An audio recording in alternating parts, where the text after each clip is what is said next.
Shalom, selamat hari Minggu buat kita semua. Jemaat Tuhan yang melaksanakan ibadah di rumah kita masing-masing dengan setia. Bapak Ibu jemaat yang dikasihi Tuhan, hendaklah kita terus berdoa dengan sungguh-sungguh dan tidak anggap sepele dengan keadaan yang sekarang kita hadapi ini, di mana bangsa Indonesia, bahkan seluruh dunia, sedang memerangi virus corona dengan serius. Peran serta kita sangat mempengaruhi untuk memutus penyebaran virus ini, yaitu dengan kita menjaga daya tahan tubuh atau sistem imunitas, rajin mencuci tangan, menjaga jarak sosial atau social distancing, tidak berkumpul dengan jumlah lebih dari 10 orang, menghindari keramaian dengan jumlah besar, dan tidak berpergian ke luar negeri atau ke tempat yang sudah masuk zona merah penyebaran virus corona. Semua hal di atas harus sungguh-sungguh kita lakukan dengan disiplin dan taat. Termasuk kita masih belum bisa untuk berkumpul di gereja maupun ibadah evangelisasi kelompok sel. Hal ini kita lakukan sesuai dengan amanat dan aturan pemerintah pusat, pemerintah daerah, maupun instansi gereja kita. Hal ini sesuai dengan firman Tuhan yang tertulis dalam Ibrani 13 ayat 17. Taatilah pemimpin-pemimpinmu dan tunduklah kepada mereka, sebab mereka berjaga-jaga atas jiwamu, sebagai orang-orang yang harus bertanggung jawab atasnya. Dengan jalan itu, mereka akan melakukan dengan gembira, bukan dengan keluh kesah, sebab hal itu tidak akan mendatangkan keuntungan bagimu. Dan yang tertulis juga dalam 1 Petrus 2 ayat 13 yang mengatakan, tunduklah karena Allah kepada semua lembaga manusia, baik kepada raja sebagai pemegang kekuasaan tertinggi. Kita tidaklah takut kepada virus corona, dan bukan berarti kita tidak percaya kepada Allah yang akan selalu menolong dan melindungi kita. Perkataan ini janganlah mengeraskan hati kita dan menjadikan kita mengabaikan suara Tuhan melalui suara pemimpin dan pemerintah kita di dunia ini. Karena kita percaya dengan berbuat demikian, kita sudah melindungi diri kita sendiri, keluarga maupun orang lain dari ancaman COVID-19. Karena segala sesuatu yang kita perbuatlah untuk Tuhan dan bukan untuk manusia. Seperti firman Tuhan minggu ini yang akan kita renungkan tentang kepercayaan, terambil dari Yohanes 20 ayat 19 sampai 31. Yohanes 20 ayat 19 sampai 31. Demikian firman Tuhan.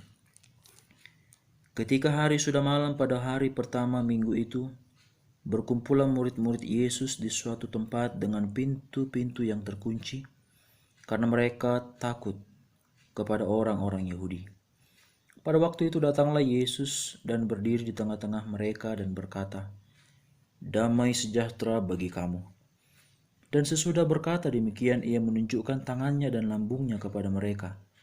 Murid-murid itu bersuka cita ketika mereka melihat Tuhan. Maka kata Yesus sekali lagi, "Damai sejahtera bagi kamu, sama seperti Bapa mengutus aku, demikian juga sekarang aku mengutus kamu." Dan sesudah berkata demikian, ia mengembusi mereka dan berkata, "Terimalah Roh Kudus. Jikalau kamu mengampuni dosa orang, dosanya diampuni. Dan jikalau kamu menyatakan dosa orang tetap ada, dosanya tetap ada."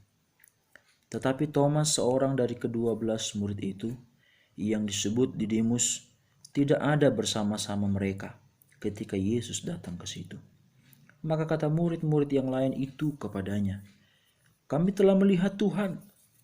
Tetapi Thomas berkata kepada mereka, "Sebelum aku melihat bekas paku pada tangannya, dan sebelum aku mencucukkan jariku ke dalam bekas paku itu, dan mencucukkan tanganku ke dalam lambungnya, sekali-kali aku tidak akan percaya." 8 hari kemudian murid-murid Yesus berada kembali dalam rumah itu, dan Thomas bersama-sama dengan mereka, sementara pintu-pintu terkunci. Yesus datang dan ia berdiri di tengah-tengah mereka dan berkata, "Damai sejahtera bagi kamu." Kemudian ia berkata kepada Thomas, "Taruhlah jarimu di sini dan lihatlah tanganku. Ulurkanlah tanganmu dan cucukkan ke dalam lambungku. Dan jangan engkau tidak percaya lagi, melainkan percayalah." Thomas menjawab dia, "Ya Tuhanku dan Allahku." Kata Yesus kepadanya, "Karena engkau telah melihat aku, maka engkau percaya. Berbahagialah mereka yang tidak melihat, namun percaya." Memang masih banyak tanda lain yang dibuat Yesus di depan mata murid-muridnya yang tidak tercatat dalam kitab ini. Tetapi semua yang tercantum di sini telah dicatat supaya kamu percaya bahwa Yesuslah Mesias, Anak Allah, dan supaya oleh imanmu memperoleh hidup dalam namanya. Amin. Bapak Ibu Saudara-saudari, perkataan Yesus dalam Yohanes 20 ayat 29 menjadi kunci dari firman Tuhan yang akan kita renungkan. Yaitu, kata Yesus kepadanya, "Karena engkau telah melihat aku, maka engkau percaya. Berbahagialah mereka yang tidak melihat namun percaya." Perkataan Yesus ini adalah teguran kepada Thomas yang tidak percaya akan Yesus yang telah bangkit, yang dikatakan murid-murid yang lain kepadanya sebelum Thomas melihat Yesus sendiri.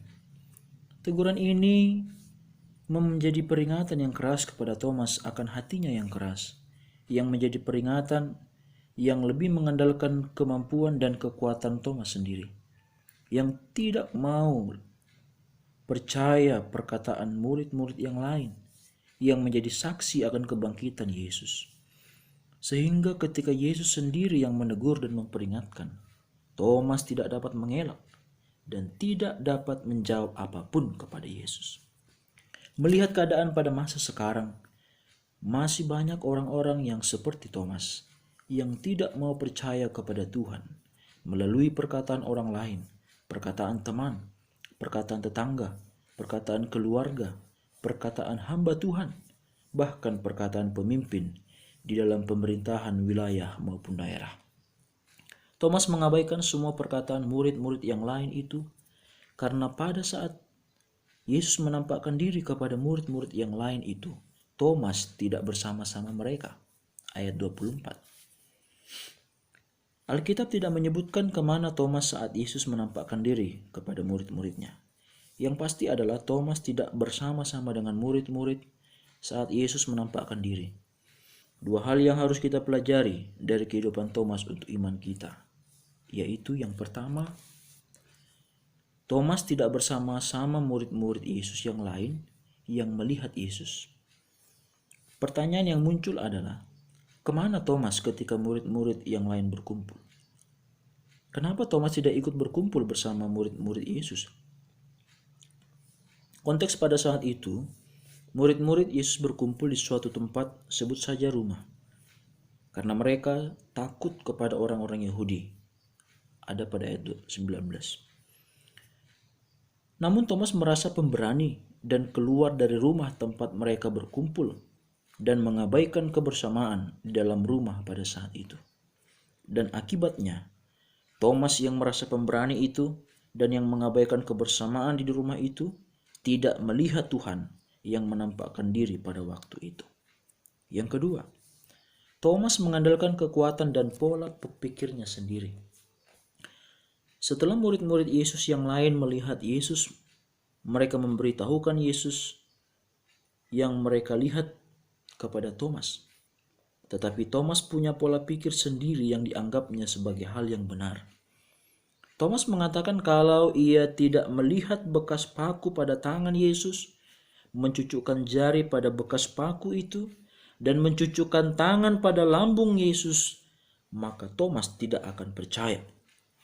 Sangatlah jelas bahwa Thomas mengandalkan kekuatan pola pikirnya yang salah, yang membuat dia tidak percaya kepada Yesus yang telah bangkit dari antara orang mati. Setelah 8 hari barulah Yesus menampakkan diri lagi kepada Thomas dan murid-murid yang lain. Thomas memang melihat Yesus dan mendapatkan satu damai sejahtera.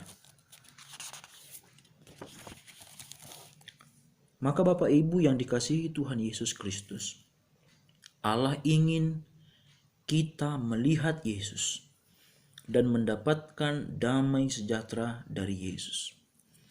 Thomas sudah melihat Yesus dan hanya mendapat satu damai sejahtera.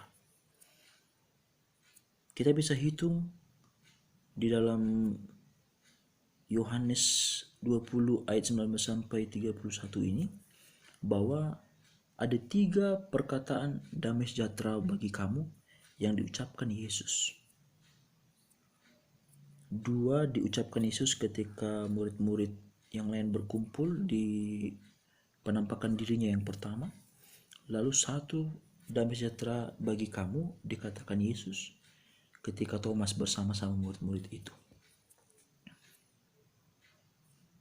Jadi Thomas sudah melihat Yesus dan hanya mendapat 1 damai sejahtera. Tetapi murid-murid yang lain sudah melihat Yesus 2 kali dan mendapat damai sejahtera 3 kali. Dalam Alkitab, angka 3 merupakan angka sempurna yang melambangkan ketidakterbatasan. Damai sejahtera yang tidak terbatas akan diberikan kepada setiap orang yang tidak mengabaikan kebersamaan dan ibadah di rumah saja, dan akan diberikan kepada orang yang tidak mengandalkan kekuatan pola pikirnya sendiri. Maka kita akan melihat Tuhan dan keajaibannya dalam kehidupan kita. Amin. Tuhan memberkati kita. Selamat hari Minggu.